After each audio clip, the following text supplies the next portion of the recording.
dochází k epický bitvě.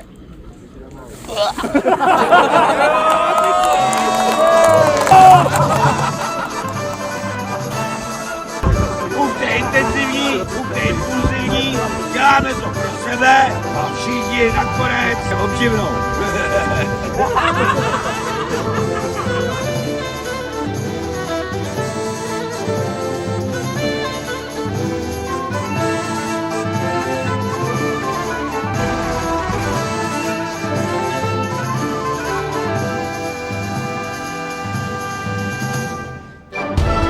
Tradičním vyvrcholením celého festivalu byla scénická středověká bitva, které se zúčastnilo kolem tisícovky dobových rytířů.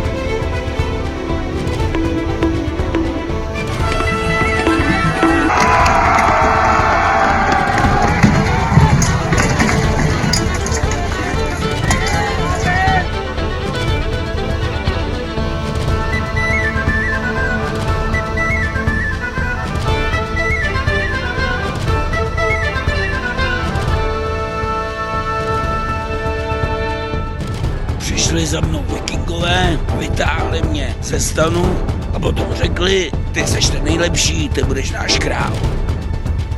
Tak si mě zvolili jako král. Je to klasický příběh pomsty a zrady. Dobře to dopadne, pomstíme se za tu zradu.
Děkujeme za ukázku. Se mnou už je tu ředitel festivalu Josef František Král. Přeju vám dobré ráno. Dobré ráno všem. Tak co jste říkal na ukázku? Líbila se vám?